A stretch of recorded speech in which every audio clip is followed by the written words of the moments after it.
And we're live. Hi, Aaron. Hi, I'm inviting people on Twitter. Oh, well, that's very nice of you. I would hope that people would partake in that because this is a fun one. This is, I think, a fun game that we both really like, but probably for different reasons. So I'm kind of excited to talk about it. Yeah. It's Um, above and below, by the way. Sorry, was that a spoiler? I would hope not, because I mean, the idea is that people have done their homework, right? I mean, the idea, but it is homework. Well, we call it Maybe if we homework, maybe we should call it something else. right? Maybe that's what's scaring people off is that the idea of actual homework is a bit much. Did you post the link on Twitter yet? I did. Okay, I just haven't seen it. Yeah, it probably came and went. Such it is. But yeah, this month, this iteration, we are doing Above and Below by Red Raven Games.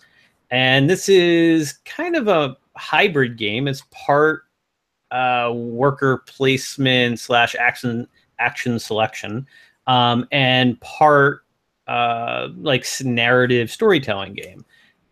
And the name kind of implies, the above and below portions of the game behave a little bit differently depending on what you're trying to do. And we'll kind of get into the duality of it in a few minutes, but it's definitely I would say, one of the more iconic Red Raven titles. Would you agree, Aaron? I would. It was really the one that first caught everyone's eye and first put them on the map, so to speak. Especially just we'll talk about it a lot later, but the artwork, especially, really kind of solidified their brand. Oh yeah, no, I completely agree. I mean, they have been doing.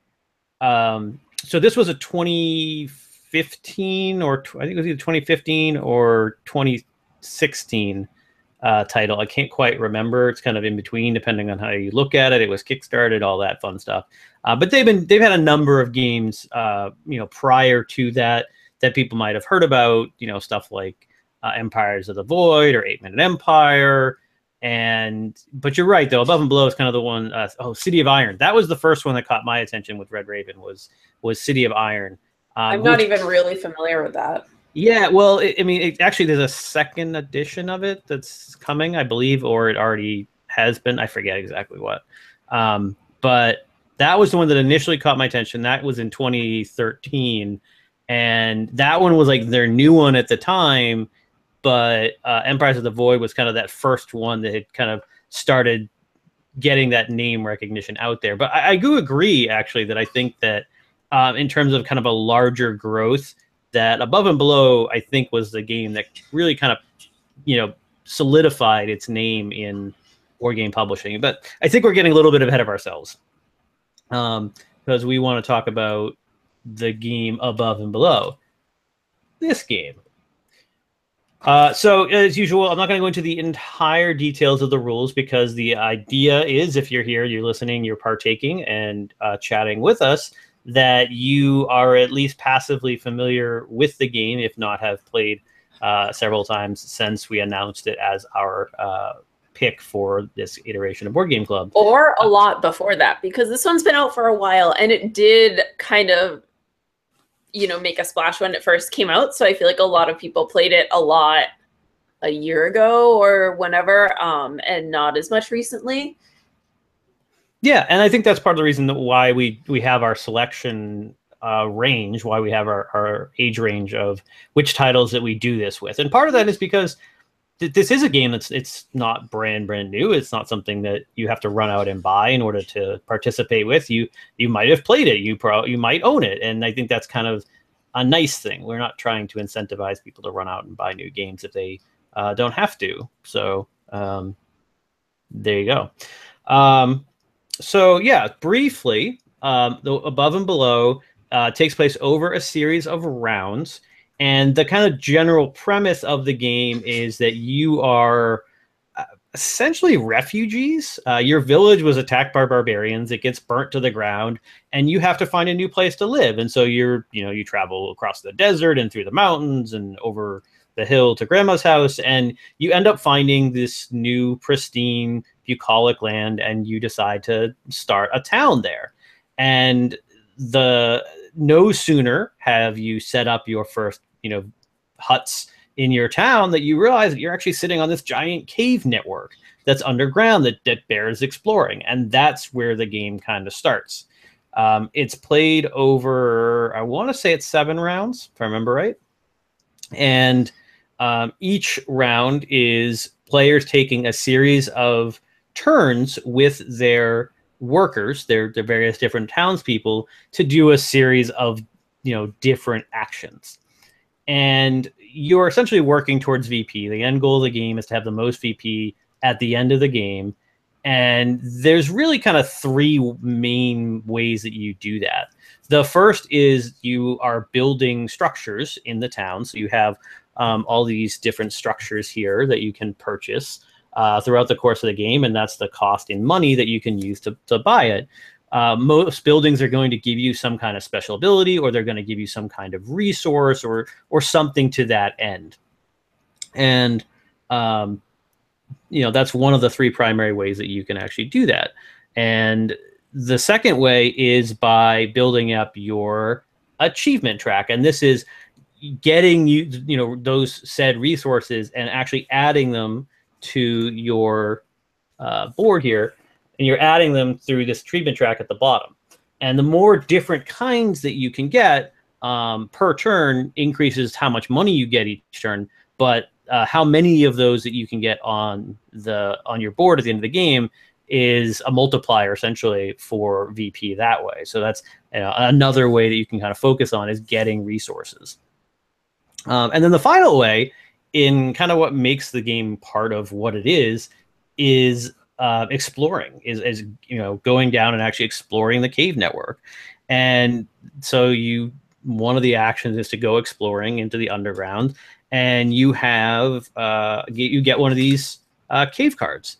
And this is kind of part where the game kind of had some of its own originality. What really makes its mark as a standout game for most people is that each of the die results, you roll D6 essentially, and each of the die results that you have is going to correspond to a story, essentially, a paragraph in the book. And so you have this whole narrative storytelling book that comes with the game, and you have all these different encounters. You have this, and so say I rolled, the one I just showed you is I rolled, 2 on 152, and so I would go to encounter number 152, and then someone else is going to read the encounter and basically the skill check that I'm trying to pass.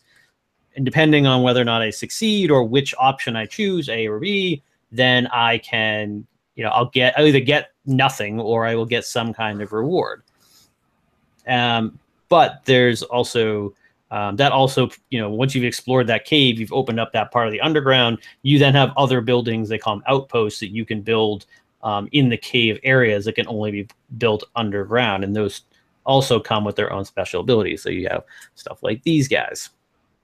So the worker placement aspect of the game is not that hard because there's only 5 actual actions in the game, and I don't have to necessarily go through all of them here, but they're all listed right here at the top of the board, and that's it. Those are your 5 primary actions. There's a few freebie actions, but you basically go exploring, you build stuff, you get more resources by producing things. They call it harvesting. You can train new workers, and you can buy things, and that's kind of about it. Everybody keeps taking turns until all of their workers are exhausted, and you have all these different workers that are going to do different things, again, depending on the types of symbols that they have. So certain actions require that you have workers of a specific symbol. And they are, particularly when you are going to be exploring, they can be more useful than not. So, for example, this guy here, if you send him exploring, he's got a 1 and a 4. That corresponds to you're going to be rolling a die for him in order to try to get a number of successes for that skill check. And the higher die roll that you can use towards that particular person, the better results you get. So anyway, once everybody passes, because they don't have any more people left that they want to use, or they don't want to use anybody that they got left, the round ends. There's a little bit of a cleanup, and then you start another round, and then you do 7 rounds of that, and then the game's over. It's, if not for the storytelling component of it, it'd actually be a pretty lightweight worker placement game. Do you think that's fair to say?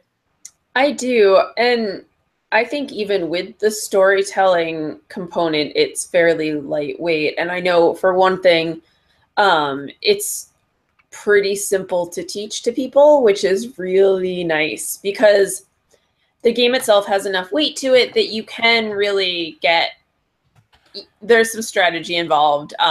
It's not like the lightest game ever, but it still is easy enough to teach to people that you can have a bunch of new people sit down and play the game, and it's not going to take significantly longer, and it's not going to be like a slog, which is really, really nice. Yeah, I mean, the game does move along pretty easily. You can play a 4-player game of this in 75 to 90 minutes, I'd say. Mm-hmm. Which still, I always forget that it even takes that long. Yeah. Yeah, I mean, it's... like in my head, it's a 45-minute game, even though it's not a 45-minute game. It's definitely longer than that. But in my head, maybe because it just moves so quickly, or because maybe the artwork and the style of it too, it feels a lot shorter than, 90 minutes or whatever it takes. Yeah, I agree. I mean, it definitely has it has the feel of a... I mean, I don't say it has a feel. It is kind of a more leisurely, action selection worker placement game. It's not really a worker placement. You're using workers towards specific things, but you're not placing them. You're putting them in their exhausted area. So that's why I know. And it's one of these games that it's actually a fun debate, really, when you get to it, is because you're not placing them on a specific place to take an action. You're using them. You're expending them to take specific actions. And I feel like that's more like an action selection, but limited action selection. I don't know. What do you think? What do you tell us? What do you think that this is? Can you classify it as a worker placement or something else? Let us know, just for our own curiosity's sake. It's a question that we've had a few times. And I agree. I personally, I would be kind of leaning against it also. It's kind of hard to quantify because it's not purely one or the other in that sense. But I do agree that the game kind of moves along at this more leisurely pace and doesn't really feel super heavy. I mean, it definitely is on the lighter end, but it still feels like it's rewarding. And maybe it is. Maybe that is the setting. You mentioned the art. I want to focus on that first. I want to talk about the art in this game. Tell me what your thoughts are on the artwork of Above and Below, and I guess on Red Raven games in general. Yeah, because they all have pretty much that same style. I really, really like it. I think the artwork does a fantastic job of world building without, you having to read a massive wall of text or anything like that. It conveys this world that's realistic enough that you can kind of connect with it, but it's fantastical enough that there's something there to play with. And you don't always know what you're going to get. But at the same time, it plays with these tropes of fantasy where it looks like it could take place in this really classic fantasy world.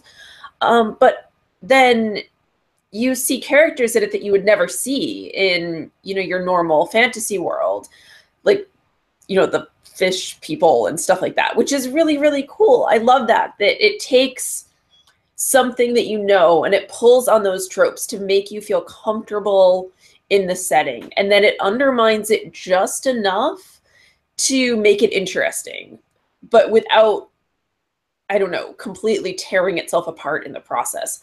I also like that the art is diverse in terms of, gender and race for the most part, and also age. I thought that was really cool. Yeah, that's actually something that I do agree that the characters are a pretty good cross spectrum of of people. You know, like you said, there I mean, are. at least on those three. What's that? At least in those three categories, yeah. Oh, sure, but I'm saying that, you know, there's a decent amount of both men and women. There's a decent amount of people of all sorts of backgrounds and different ethnicities, and there are a whole spectrum of people of different ages. I mean, there are young people, there are elderly people. It's a nice mix, and I think it gives that, you know, it reinforces that the theme of having that, you know, you are essentially trying to rebuild after having your previous village burnt to the ground, and, you know, just that almost refugee like notion of, you know, people are banding together and trying to rebuild, and, you know, people from all walks of life are, you know, helping out and that sort of thing. And that doesn't really come through too heavily in the actual mechanics of the game in terms of the actual gameplay, but it definitely is something you see in the art, for sure. And I love that. Like, that's what I mean by world building too, is the art is telling you the story of the game without the game necessarily having to take that all on in its mechanics. You still don't ever feel like it's an abstract game, or at least I never feel like it's an abstract game, even though the mechanics of it, like, it's not really telling a story. But because the art is so rich and is so unique, I think that takes on the whole job of having to tell the story. Yeah. And now, do you feel like the artwork in this particular game does things differently than any of Red Raven's other titles in that sense? Because one of the things that gets somewhat iconic, you mentioned that there is a lot of commonality to the artwork, and that's because Ryan Lucat does, in addition to being the designer of most of them and the publisher, he does the artwork too. So, you know, he obviously has a style. And yes, do you think that I mean, obviously, I think most people would say it works here. Do you think that he's saying that works overall as well? That's hard to answer because I'm really only familiar with this and Islebound as of right now. I know that Near and Far is also a thing. I just personally haven't played it. So I would say it works at least in Above and Below, and it works in Islebound. Of course, they're tied. They're in the same, you know, little game universe, so that's fine. I don't know if it would work in everything. What does? That's fair. That's fair.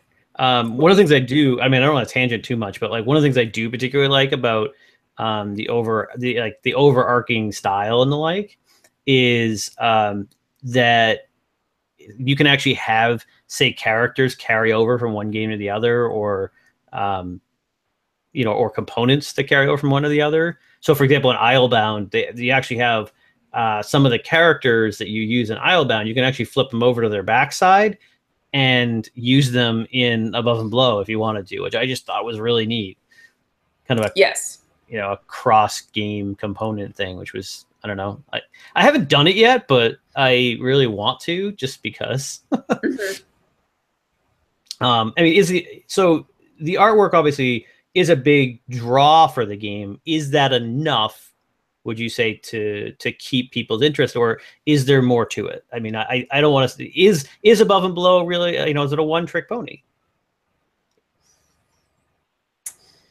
Yes and no. For me, I mean, we've talked before about how I will buy and play a game based on the artwork, because that is something that really draws me into the world, and I think that it's important. So I'm totally fine with admitting that if I were to just walk into a store and see Above and Below on the shelves, I would very likely buy it based on the artwork. That said, is the artwork what keeps me going back again and again and again? That partially is it, I think. I like that. I do like the mechanics of the game. I like the city building aspect. Actually, the one part of the game that I don't get super enthusiastic about is the storytelling part. Interesting. Because, all right, so that's actually a good transition then, because I was about to start talking about the storytelling aspect of this game. Okay.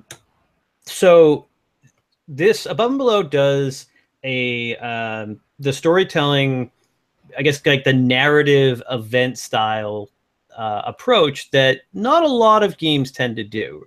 A lot of games, if they're going to do some sort of event system in the game, it's usually a deck of cards. You drawing a card, you resolve whatever that check is. I think of stuff like Arkham Horror and the like, where you know, depending on your location, you have different event decks, or a lot of games that just have a single event deck, and you're dealing with those kind of randomized events as you come.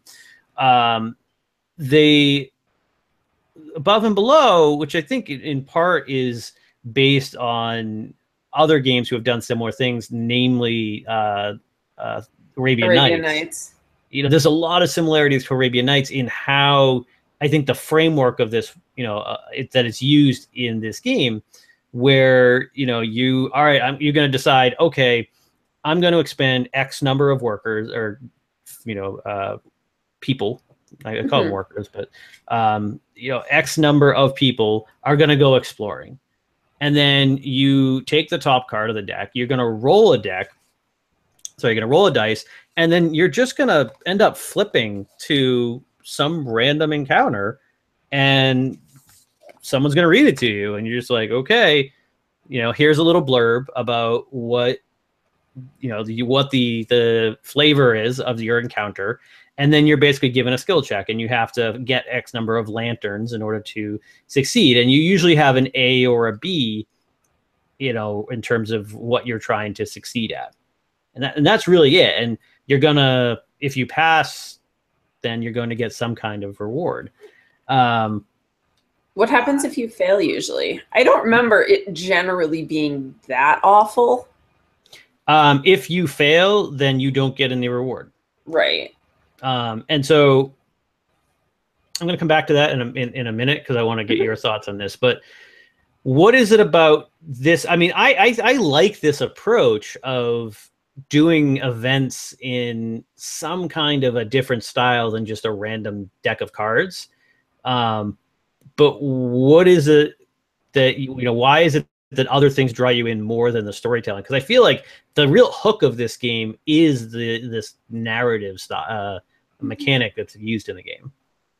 I found it to be kind of a novelty. So I really, really liked it when we first got the game. And I would always go with a heavy strategy that let me just like dive down into the story part of it. But while there are like threads connecting the different stories, you don't really get the sense that there is, like, that's where the world building sort of falls apart for me, is you're not getting the sense that you're all down there exploring the same caverns. You're kind of getting the sense that, like, it was randomly generated just for this one run, and as soon as you're done, it's going to be randomly generated for the next time. It doesn't feel like it's continuous, and even though it's obviously in the same world, but it doesn't feel like the dungeon itself is continuous. So I think that kind of took me out of the game a little bit and made me want to focus more on other things. It made me less excited about the story and made me want to focus on other things. Okay. I mean, I never really saw an issue with the idea of, okay, I'm going into the cave and I'm having this encounter, and you're going into the cave and having this encounter, because it's a big cave. I mean, I could go left, you could go right, you could run into something different. That part didn't come off as a disconnect to me, but I can see your point.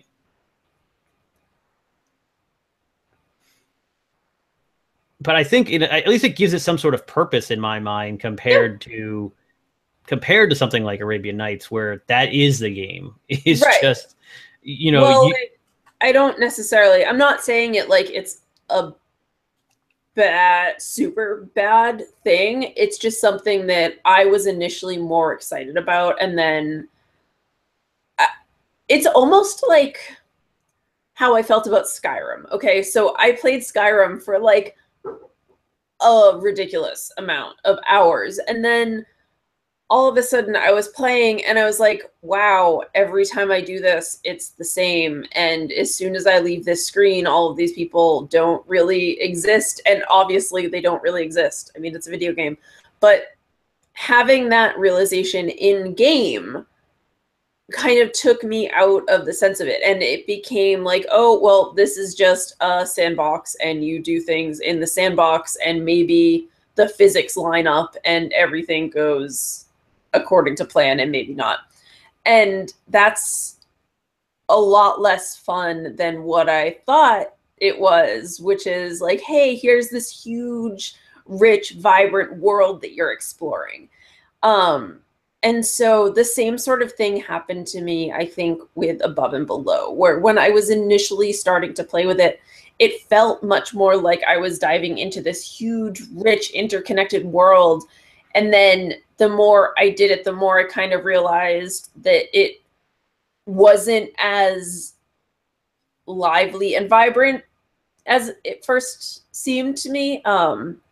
It wasn't as interactive as it first seemed to me. And of course, it wasn't because you're reading it from a book, but that was enough to kind of make me step back and be like, okay, this maybe isn't the part of the game that is for me. Okay. I think I wanted it to be more RPG-like than it actually ended up being, which is not a fault of the game. It's just a mismatch in expectation. Okay. And I think that's fair. I think that, you know, that it's not, yeah, it's not going to turn into, it's not supposed to be, you know, Mice and Mystics or something like that, where you're actually playing out this specific story, and that's okay. I mean, I get that it's supposed to basically be a random encounter, and it's just doing it in a more creative way than, you know, event card 47. Instead, it's just event paragraph 47. And that's okay. I don't see that as a bad thing. I particularly like the different, you know, little blurbs and the little pieces of story, and it just gives it to me. It's just flavor, and that's okay, because I mean it's mostly a means to an end, because, you know, the flavor is nice, but essentially what you're trying to do is, one, you're trying to get successes to get whatever the reward is for the event as payment for committing at least 2 of your, you know, townspeople, 2 or more of your townspeople. So, you know, that's especially early in the game, that's a fairly large commitment, because you only start with like 6 workers or something like that. And so like that's a pretty big chunk to commit. Obviously, as you get more workers and you get you know, better townspeople with better abilities and stuff, you can add, you know, a little bit to that. But it's not very common to like throw your entire village at the cave for 1 round, because that means you're not going to be doing anything else. And if you do that, you better hope or ensure that you are going to get some kind of reward for that, you know, endeavor, because otherwise you are going to walk away with nothing. And so I think the other thing is that obviously by succeeding, you then get that cave, that empty cave card that you can then use to build outposts and stuff like that. So this is obviously some of the buildings you can only get if it's in a cave section, and you can only do that if you succeed. So there's an obvious, you know, reason beyond the just flavor. You can't ignore that part of the game. I mean, you can, but it's not usually the most advantageous to do so. And I'm going to talk about kind of the triad of VP in a little bit, but I did want to touch upon, because, you know, we obviously mentioned, you talked about what your miss for the storytelling point of it is, and I'm curious what other people might think about this. But for me, let me spin it this way. Is it a positive thing that the stories in the game are almost universally all upside rewards? So what I mean by that is, 1, there's no penalty for failing. So if you go in, you completely whiff, you do not pass your skill check, then nothing happens. You just don't get anything. The card goes to the bottom of the deck. Your workers are spent. End of turn. But also, you could have a situation where you meet this person in the cave and you have an option. Do you buy something from this person's cart, or do you steal something from their cart? And either way, it's going to be a skill check and you're going to get something out of it. There is the thing about reputation where you can lose reputation, but that's mostly just kind of some VP at the end of the game. But aside from that potential for getting knocked down on reputation, and that's not super common, there's no downside to the choice that you make aside from the difficulty of the skill check. And of course, you don't know you even get to know what the difficulty is of those skill checks. You just don't get to know what the reward is. So like, you could just numbers game it and just take whatever option is the easier of the two. And so for me, you can. We've played it with people that's literally what they do is they just go, they wait for whatever the skill check number is. And it's like, oh, well, this is a Explore 3. This one is an Explore 5 or 7. And so if they are not very confident, they'll take whatever the option that's going to give them a lower success is, even if the payout's not as good. They'd rather have something than nothing. So in that sense, you're just number crunching and playing your odds. So, but that's not what gets me. For me, and this is what I'm curious about, the idea of the all upside. So there's almost no, option that if you choose, even if you succeed, you're punished. Like, you stole from this guy's cart. Okay, well, that was a success 3. You got it. But instead of, there is no like penalty for stealing. Like, you still get the item. End of story. You might, in those cases, get that reputation ding. But other than that, there is no, it's not like, oh, well, one of your workers gets injured in the process, or something like that. There's no downside to any of the options. Is that, for me, I think that's where like my disconnect comes with. If I do have one real solid complaint about the game, it's that it's too nice. It's almost too nice. Am I alone in that? I mean, is there a problem to having it be an all upside game? I would argue, I would argue that having to exhaust workers and not getting anything out of it is a downside. But I do see what you mean. I only argue that because having to refresh workers takes time and you can't necessarily do it all at once. And so you do have to be really careful about maintaining the right number of the right types of workers at any given time so that you can keep up your momentum. And being knocked out of that, even for a round or two, can really set you back. But like I said, I get what you mean. And I think for me, that was one of the things that actually made me less inclined to go explore the caves sometimes, is because the stories just, they were interesting, but it's like you can see how they could be more interesting, or they could feel like they had more direct consequences on what was happening. And I feel like, yeah, sometimes the game lacks consequences for making a poor choice or for even having poor luck, I guess. And for me, I sometimes I find that really nice, and it's kind of comforting to have a game that is not going to punish me for every single thing that I do. But on the other hand, sometimes it's nice to feel like the actions that I take in the game, whether they're well thought out or not, play a role in how well I'm going to do. Yeah. Okay. I mean, it's just a thing that I've thought about before. I mean, it's still a competitive game. Don't get me wrong. It's just, I guess, you running into trouble is just more of, again, the number sides of it.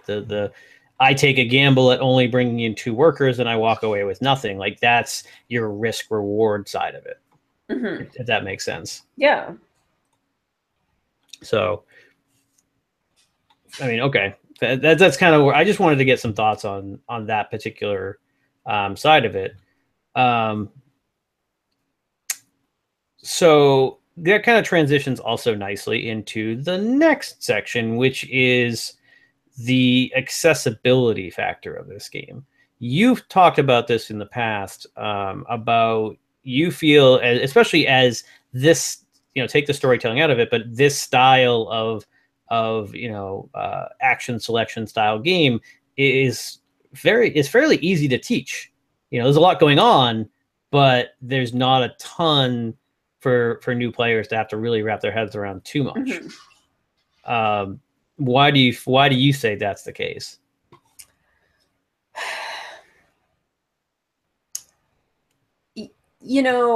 It's been a while since I've taught this to new people, so it's hard for me to come up with specifics right now.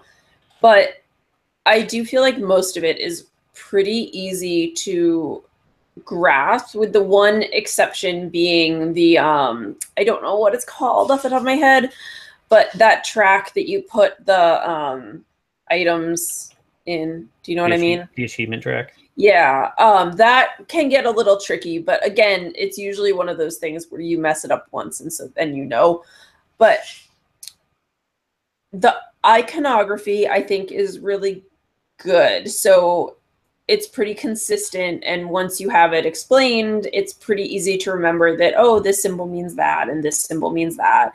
And I think that the actions that you're taking are pretty intuitive too.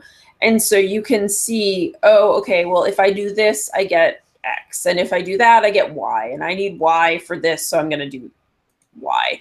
And I think that not every action selection, or whatever you want to call it, type of game works that way. There are a lot of like, do X to do Y to do Z, but you need this thing from B in order to do Z too. And there's a lot of scrambling involved in those. And I think that in Above and Below, you just have a much smoother transition from like taking an action to getting a thing. Okay. I mean, is this the type of game that if you're going to play this style, worker placement, action selection, like, is this the type of game that, you're going to want to pull out? Is it a go-to game for you to teach because of that? No. So it's still a step above. It's too long to be a go-to game. Okay. But I mean, as worker placement games go, or action selection games go, where does that fall in your spectrum? I can't think for the action selection side, but for worker placement, I would still put this, well, no, because I don't even see it as worker placement, so that's really hard to say. Like, I was gonna say I would put it again above like Lords of Waterdeep, but like they're two totally different games, so it's impossible to even compare this to a worker placement for me. But in terms of action selection, I think that there are some shorter action selection games which would be a better introduction to the whole genre, just because the length of the game, even though, like we said, it goes by pretty quick and it's really not that bad in the grand scheme of gaming, it's still like over an hour. And I don't like to introduce people to new mechanics if the game is going to take over an hour, because if they don't like it, or more likely if they mess it up at the beginning, then they have to live with the consequences of whatever they just did for an hour to an hour and a half, and that's just not super fun. So I prefer to use shorter games to introduce people to like big mechanics like that. So that said, yeah, this isn't the first game I would grab if someone was relatively new, but it's not like really far. It's maybe like the third. Okay. I'm just curious. What about you? It's not going to be, I think it's a step above, or it's not a gateway game, and it's not really even a gateway plus, but it is, I agree, it's kind of that third tier of like, okay, you get the basics of how these styles of games work.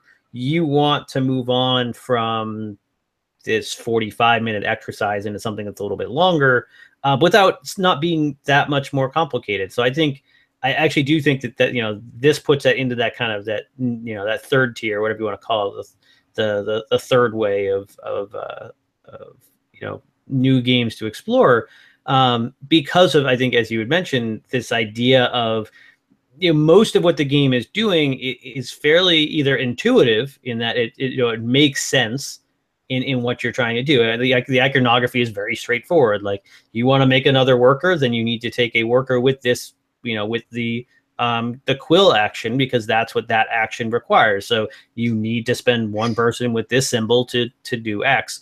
You know, that if you want to build something, you need a guy with a hammer, and so on. So, and like, you can definitely mess it up or misplay something, but it's usually, I guess, fairly easy to explain to someone what they should do in order to go through the actions of the game. right, I agree. So I mean, I think that there's some merit to that. So, like I said, this was on more the mechanical side of things, but you mentioned a word, and I wasn't going to go there originally, but it's kind of in my head now, and it was a point in our notes, and I want to circle back to it because you had mentioned this idea of the game as a novelty, and so obviously the conceit of the game, even the namesake of Above and Below, is that you have a duality to the game of, you have what's going on the surface, which is, you know, getting workers, harvesting things, getting resources, and then there's the downside, not the downside, but the underground stuff where you're doing the exploration and you're getting, you know, you're hollowing out caves for new buildings and stuff like that. So, you know, is that duality a nice, you know, is it a nice concept? Is it an original thing, or is it in fact a novelty? I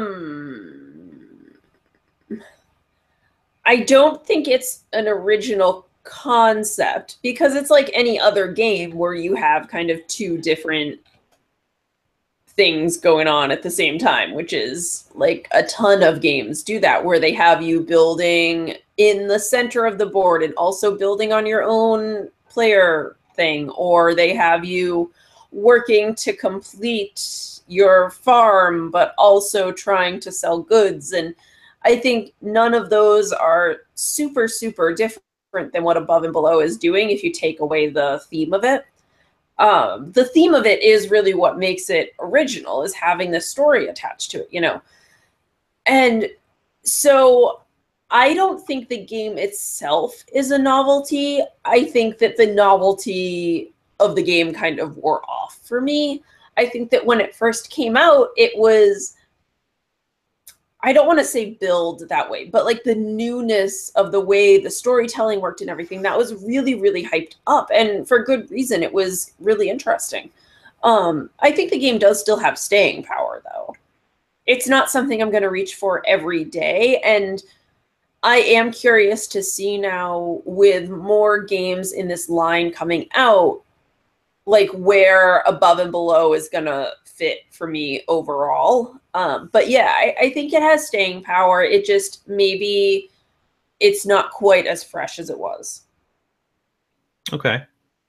Why? Okay. Well, let's come back to that, because I think that might be something that'd be interesting to end on. One of the things about the game, so even though Above and Below, it really builds itself on these, I guess, thematically, this two-tier approach to the game, right? But in reality, in terms of the strategy of the game, this goes into the mechanics and the like, that it's really more of a three-prong approach to the game, because there's three primary ways that you're going to get points, right? So you're three different areas to focus on. You have building buildings, you have the achievement track, and you have caving. And the game really tries to encourage that you do all three in some combination. Right. but you have said yourself that you tend to only focus on the other on two of those three. Do you feel like that you have to do all three in order to be successful? No. Well, I think that you have to do a little bit of all three to be successful, just because there are certain things you can only get from doing the other, and like they kind of build off each other. But that said, I think that you're going to be more successful if you do all three, touch upon all three, but really focus on one or two. Because ultimately, if you spread your resources too thin, you're not going to do super well. So you need to be able to build up something successfully. And I think that to do that, you really need to be focusing your turns on one or two aspects of the overall game. And keeping that third one, and definitely making sure that you're still, you know, involved in it and have that option. But maybe building your strategy more around two. At least that's been my experience. It might be different for everyone else.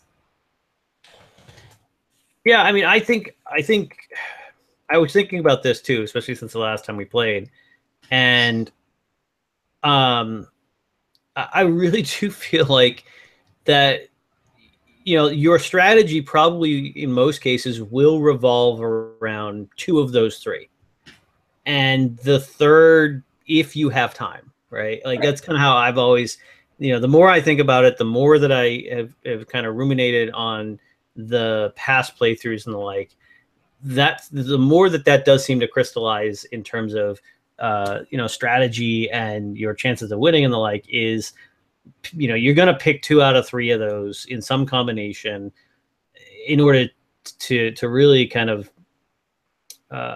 advance whatever your agenda is. And usually for most people, that's either going to be building and caving or building and achievements. Right. I don't really know. Could you have a primary strategy focused on caving and achievements and skip buildings? I mean, that would be hard. Also, that's just never really interested me as a strategy, so I'm not sure.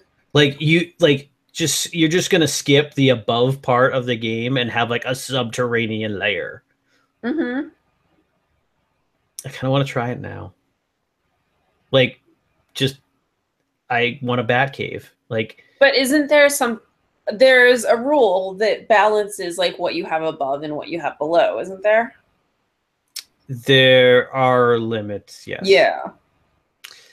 Yeah, I forgot about that part. So yeah, so okay, so like that's what I mean, where you do have to be able to put a little bit of energy into all three, but you don't necessarily have to commit 100% to all three. Right. It could be a means to an end sort of thing. Mm-hmm. Yeah.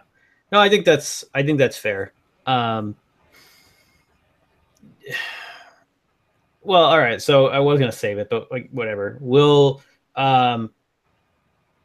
because of this fact, of the fact that it's on the lighter end of the spectrum, and that there isn't a ton of, in terms of the overarching, you know, infrastructure of the game, there's not a ton of diversification in the mechanical sense. Flavor, yes. Theme, yes.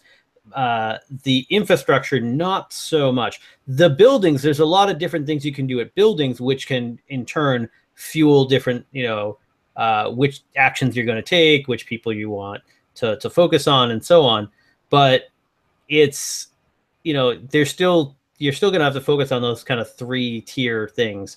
And you had sort of mentioned a few minutes ago the idea of that while the game isn't necessarily stale or by any means, but you do worry about its long-term viability. You know, the replayability is fine, but you were kind of hinting that, yeah, maybe the luster has sort of, like, the glitter has worn off a little bit in a couple years since it's been out.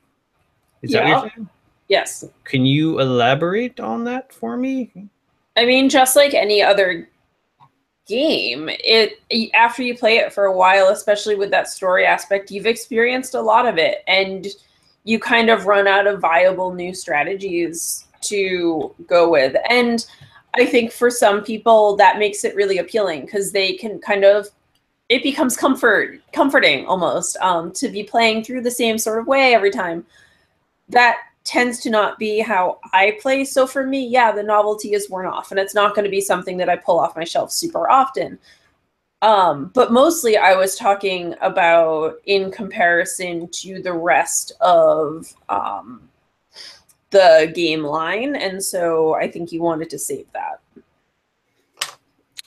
The game line that Red Raven is doing? Yes. Or, okay. Yeah, I mean, I don't think there's really like a direct connection for the most part. You know, there's definitely thematic tie-ins. Well, I mean, Near and Far is a sequel to Above and Below. It's not a direct sequel, but it is a sequel. It's like, okay, you've built up your town. Now you're going to go explore other things. So that part is connected, whereas Islebound is set in the same world, but it's not related in any means. So, I mean, I like when you have games like that are set in the same world, where you have a game, you have multiple games that are built in the same IP, that you're, especially original IP. I really enjoy when companies do this. And, you know, yeah, you can go too far if they're just sort of like milking it, you know, and really taking advantage of their original content.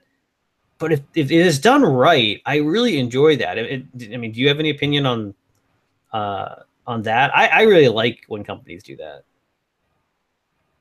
I don't really have a huge opinion on it. I think a lot of times it's overdone, and I personally would rather see a company explore something new than go back and continue to play in the same universe. But it's not like a hard and fast rule.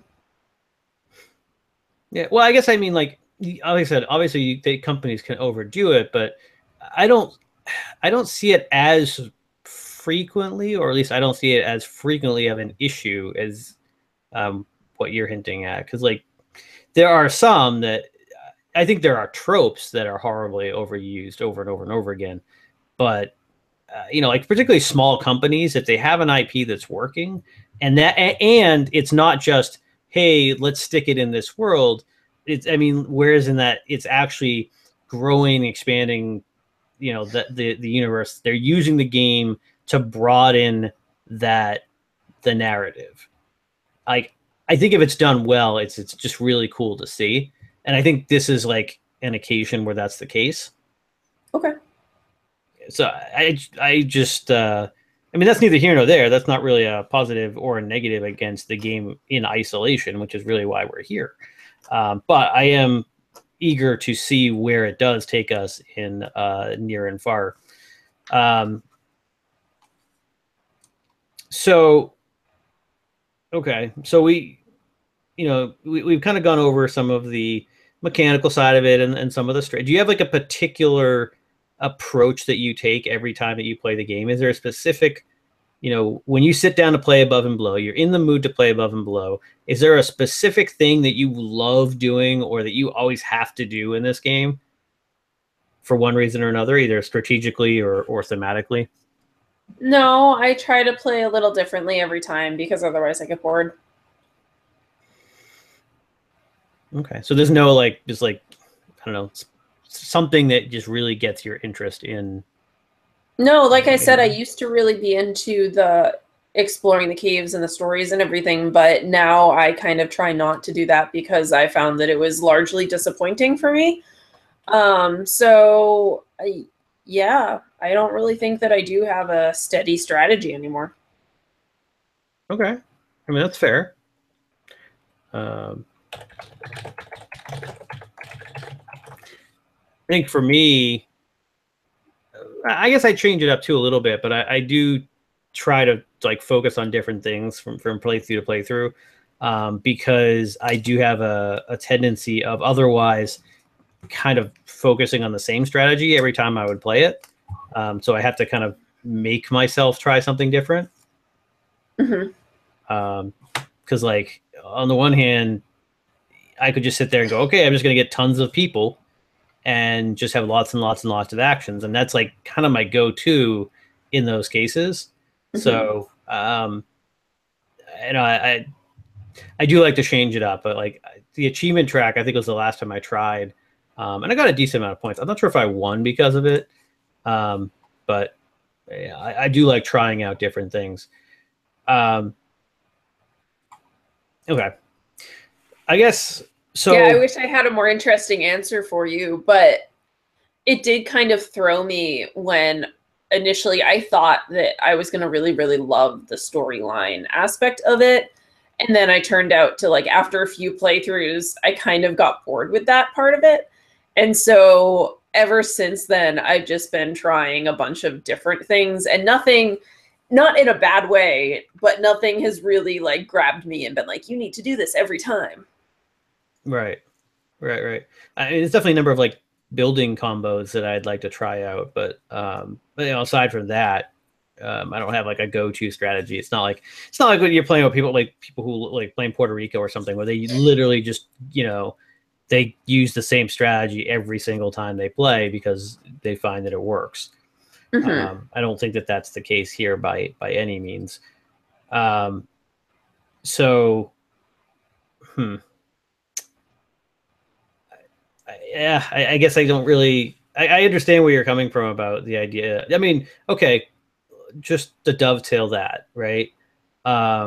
You kind of, no, I won't say got bored with, but you kind of started focusing on other things besides the storytelling thing. Do you think that still has staying power, particularly with immersionists, or is that just something that you yourself have come across? I don't know. I kind of feel like it's like any game where you have something like this, like even an Arkham or anything where you have these storylines. After a while, you are going to have experienced enough of them that it's just, they're no longer as exciting as they used to be. And that's how it got for me. I think that that's going to be something that anyone runs into at a certain point, especially if they're playing with an eye towards the story. So I guess, yeah, I would say that that's something that immersionists should be a little concerned about. There's plenty more to the game, and maybe they won't get, I think they won't get as bored, I guess, for lack of a better term, with that as quickly as I did. But I think that is still a thing that could very well happen. Okay. All right. So I think that's kind of hit all the bullet points that we wanted to hit for this. This may end up being a short episode. But that's okay, because I really think that, it's been like an hour. Yeah. So that's average. That's a respectable episode. It is, especially since for a game that does have a lot of moving components to it, there's a lot of pieces, there's a number of decks, there's a number of moving pieces.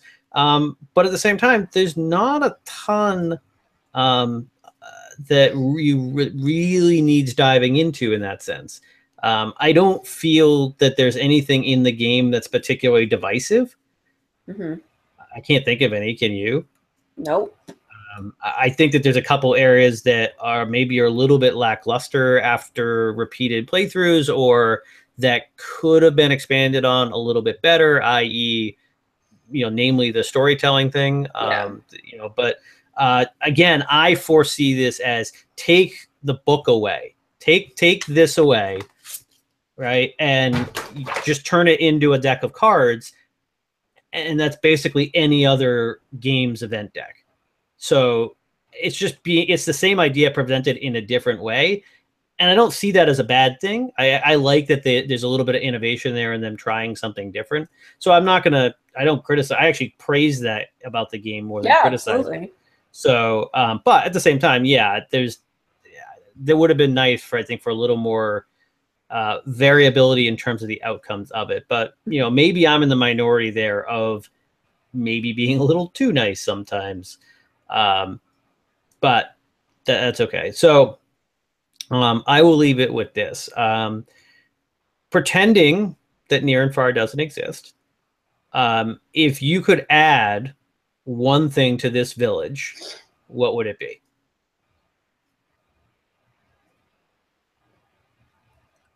A political system. Interesting. Can you explain that? I think that you have some really interesting characters there, at least, you know, drawn out like illustrated characters. And I would love for there to be some system for like these characters to actually take on personalities and interact with each other. And maybe a political system would be a fun way to do that.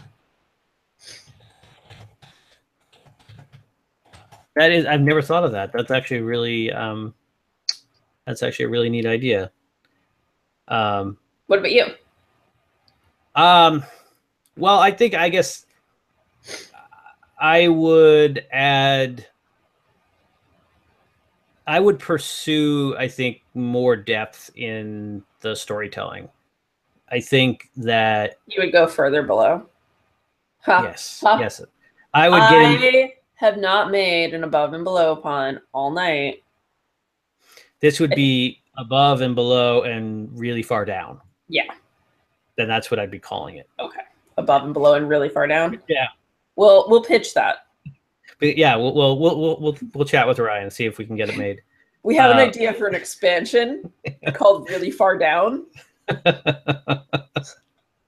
It'll sell up. It will sell.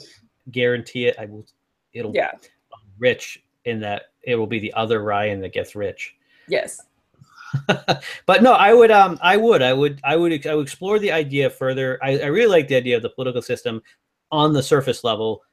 If I was going to, I'll focus on the underground portion of it.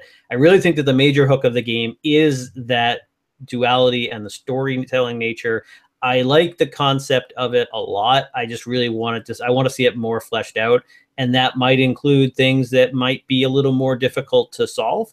So I like, maybe there's ramifications of like, oh, you like one of the caves just collapses, and your people get injured or something like that. I think there's a couple storytelling episodes like that, but they're fewer and far between. And I would like to maybe increase the risk reward a little bit more by going for, deeper into the caves.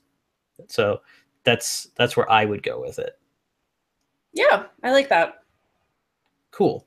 So, yeah, if you have any other ideas on where you'd like to grow the town a little bit, let us know, either in the chat or in the comments or on various different social medias. Obviously, you can find us pretty much anywhere. That's going to, I think, do it for this iteration of Board Game Club. And unlike in previous episodes, I believe we already have the next date selected. Is that right, Erin?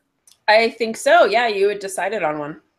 Yes. So the next one that we're going to do, and we'll make the announcements later, but the next one that we're going to do is going to be August 30th. So this is actually, normally we've been trying to do about 6 weeks, but just like the July episode where this one, where last week would have been 6 weeks, and it was right on the backside of the 4th of July in the US, we decided that's probably a bad idea. The same thing is happening 6 weeks from now, because it'll be the Wednesday after we get back from Gen Con, and we'll be exhausted, in addition to not sure if we'll be able to have time to make sure we get our homework in for our game. So we will be doing it the week after that. So it'll be August 30th. It's a Wednesday, same time.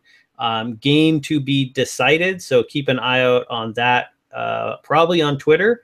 We'll do a poll probably beginning either over the weekend or the beginning of next week, and you can help go to Twitter and vote on what the next game will be. In the meantime, I think I need to get writing on the awesome stories that will be really far down. Right. Bye, everyone. Yeah.